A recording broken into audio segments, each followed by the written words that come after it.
एक समय था जब राजा महाराजाओं के महल सिर्फ सुंदरता के प्रतीक नहीं थे, बल्कि वहाँ रंजिश और धोखा भी छुपा होता था। आज की कहानी शुरू होती है एक राजकुमारी के धोखे से भरे मोड़ से। देवयानी और शर्मिष्ठा, दो राजकुमारियां एक दूसरे की सहेली थी, या शायद दिखावा। एक दिन छोटी सी बात पर दोनों की बहस इतनी बड़ी हो गई कि गुस्से में शर्मिष्ठा ने देवयानी को कुएं में धक्का दे दिया। देवयानी, एक राजकुमारी जो कभी ताकतवर और सम्मानित थी, अब एक कुएं के अंधेरे में घिर गई थी। कोई आसपास नहीं था, कोई मदद के लिए नहीं आया। क्या ये उसकी कहानी का अंतिम अध्याय होगा? देवयानी की मदद के लिए कौन आएगा? देवयानी एक कुएं के अंधेरों में फंसी थी, गुस्से और धोखे का शिकार। उसने मदद के लिए पुकारा, लेकिन उसकी आवाज़ महल तक कैसे पहुंचेगी? राजकुमारी की आवाज़ हवाओं के साथ महल तक जा पहुंची, और उस आवाज़ को सुन लिया एक राजा ने। ययति उस राजा का नाम था, एक वीर और दयालु राजा जो किसी की मदद करने से कभी पीछे नहीं हटा। ययति ने देवयानी की आवाज़ सुनते ही समझ लिया कि कोई संकट में है। उन्होंने बिना समय गवाए कुएं के पास पहुंचकर अपने सैनिकों को बुलाया। राजा ने अपने हाथों से रस्सी कुएं में उतारी और देवयानी से कहा, अपना भरोसा मुझ पर रखो, तुम्हें कुछ नहीं होगा। और आखिरकार देवयानी कुएं से बाहर आ गई। उसने ययति की तरफ देखा, जैसे एक देवता ने उसका जीवन बचा लिया हो। ये शुरुआत थी एक अनोखी प्रेम कहानी की। लेकिन क्या देवयानी और ययति की प्रेम कहानी इतनी आसानी से चल पाएगी? क्या शर्मिष्ठा उन्हें खुशी से जीने देगी?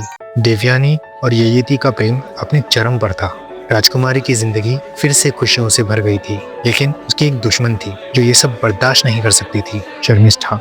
शर्मिष्ठा, जो कभी देवयानी की सहेली थी, अब एक ऐसी दुश्मन बन चुकी थी जो अपना बदला लेने के लिए कुछ भी कर सकती थी। उसने अपने मन में एक प्लान बना लिया, एक ऐसा प्लान जो राजा के जीवन में हलचल मचा देगा। एक दिन शर्मिष्ठा ने ययति के सामने अपनी मजबूरी का नाटक किया। उसने कहा, राजा, मैं बस एक दासी हूँ, क्या मुझे भी एक छोटा सा स्थल आपके महल में मिल सकता है? राजा ययति का दिल इतना बड़ा था कि उन्होंने शर्मिष्ठा की बात मान ली, लेकिन उन्हें ये नहीं पता था कि ये फैसला उनकी जिंदगी का सबसे बड़ा गलत कदम होगा। शर्मिष्ठा का मकसद साफ था, ययति को अपने जाल में फंसाकर देवयानी से बदला लेना। धीरे धीरे उसकी चाल का असर दिखने लगा, और एक दिन शर्मिष्ठा ने अपनी चाल का असली अंजाम दिया। उसने ययति से विवाह कर लिया। देवयानी के लिए ये एक ऐसे धोखे की कहानी थी जो उसकी जिंदगी हमेशा के लिए बदल कर रख देगा। एक राजकुमारी जो एक राजा की पत्नी थी, अब अपनी खुशी और सम्मान दोनों खो चुकी थी। लेकिन ये बस शुरुआत थी। ययति और उनकी रानियों की कहानी में अभी और भी नया मोड़ आना बाकी था। क्या ययति और देवयानी की प्रेम कहानी यहीं खत्म हो गई? राजा ययति के जीवन में अब दो रानियां थी, देवयानी और शर्मिष्ठा। लेकिन खुशियों का ये रंगीन पल ज्यादा देर टिक नहीं सका। ये कहानी अब मोड़ लेने वाली थी, और इस मोड़ का नाम था शुक्राचार्य का श्राप। देवयानी अपनी हार और शर्मिष्ठा की चालबाजी से टूट चुकी थी। उसने अपने पिता महान ऋषि शुक्राचार्य के पास अपने दुख की कहानी कही। शुक्राचार्य गुस्से से भड़क उठे। शुक्राचार्य ने अपनी समाधि से उठकर कहा, ययति ने मेरी बेटी के साथ अन्याय किया है, उसे इसका दंड मिलेगा। शुक्राचार्य ने ययति को श्राप दिया, तेरा यौवन अभी के अभी छिन जाएगा और तू बुढ़ापे का सामना करेगा। ययति, जो एक ताकतवर और जवान राजा था, अब एक बूढ़ा राजा बन गया था। शुक्राचार्य के श्राप ने उसकी जिंदगी पल में बदल कर रख दी थी। ययति ने समझा कि उनका ये बुढ़ापा देवयानी और शर्मिष्ठा के बीच की विवादों का परिणाम था। लेकिन अब उनका एक ही प्रश्न था, क्या वो इस श्राप से छुटकारा पा सकते हैं? तब ययति ने निर्णय लिया।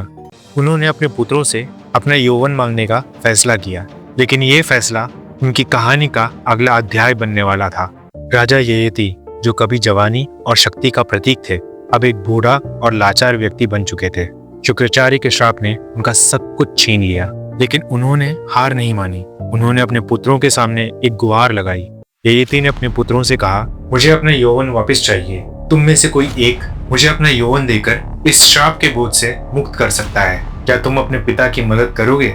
5 पुत्रों के सामने एक कठिन फैसला था। क्या उनमें से कोई अपना यौवन त्याग कर पिता को दे सकता है? ये फैसला सिर्फ एक पुत्र का नहीं, पूरे वंश का भविष्य बदल सकता था। सबसे बड़ा पुत्र आगे आया और कहा, पिताजी, मुझे खेद है, पर मैं अपना यौवन त्याग नहीं कर सकता। एक के बाद एक सब पुत्रों ने अपने पिता के प्रस्ताव को ठुकरा दिया। ययति का मन टूटा हुआ था, लेकिन उन्होंने अभी भी अपनी आखिरी उम्मीद नहीं छोड़ी थी। और तब सबसे छोटा पुत्र पुरु आगे आया। उसने कहा, पिताजी, मैं अपना यौवन आपको देता हूँ। ये मेरा कर्तव्य है कि मैं अपने पिता की मदद करूँ। पुरु का ये त्याग एक मिसाल बन गया। एक पुत्र का अपने पिता के लिए ऐसा त्याग जो वंश के इतिहास में लिखा गया। श्राप के असर से ययाति फिर से जवान हो गए, लेकिन ये यौवन उनके लिए एक बड़ा ज्ञान का दरवाजा बनने वाला था। ययाति ने यौवन तो पा लिया, लेकिन उन्हें अब समझना था कि ये श्राप उनके जीवन में एक बड़े सबक के रूप में आया है। क्या उन्हें अपनी गलतियों का एहसास होगा? पुरु ने अपने पिता के लिए यौवन त्याग दिया। ययाति फिर से जवान हो गए थे, लेकिन उनका मन एक अजीब सी कसक से भरा हुआ था। एक पिता के लिए अपने बेटे का त्याग का सामना करना आसान नहीं होता। ययाति ने सबके सामने पुरु के त्याग को सराहा और कहा, मेरे पुत्र पुरु का त्याग इतिहास में एक मिसाल बनेगा। मैं इसे अपने वंश का उत्तराधिकारी घोषित करता हूँ। ये फैसला उनके बाकी पुत्रों के लिए एक सीख था, ये कि कर्तव्य और त्याग ही एक राजा का असली ज्ञान होता है। पुरु हमेशा एक निर्मल और आदर्श पुत्र रहा, जिसने अपने पिता और प्रजा के लिए हमेशा अपना सब कुछ समर्पित किया, और आज उसका त्याग उसकी प्रतिभा को और भी ऊंचाइयों तक ले गया। लेकिन ययाति के जीवन में यह यौवन एक नई समस्या लेकर आया। उन्होंने समझा कि जितनी भी खुशियां और सुख वो पाने की कोशिश कर रहे थे, वो कभी पूरी नहीं हो रही थी। एक दिन ययाति ने समझा कि इच्छाओं का कोई अंत नहीं होता। वो जितना भी मांगते उतना ही और चाहिए होता। तब उन्होंने एक महत्वपूर्ण फैसला लिया। ययाति ने पुरु से कहा, मुझे ये समझ आ गया है कि ये यौवन सिर्फ एक मोह है। मैं अपने सिंहासन का त्याग करता हूँ और अपना जीवन और राज्य तुम्हारे हवाले करता हूँ। पुरु, तुम ही इस राज्य के योग्य हो। इस तरह पुरु का त्याग और उसका ज्ञान उस वंश की एक नई शुरुआत बन गई। उसके राजा बनने के साथ ही एक ऐसे साम्राज्य की नींव रखी गई जो हमेशा समर्पण और इंसानियत का मिसाल बनेगा। और इसी त्याग और ज्ञान के साथ शुरू होती है पुरु वंश की कहानी, एक ऐसे वंश की जो समर्पण, न्याय और महानता का प्रतीक था।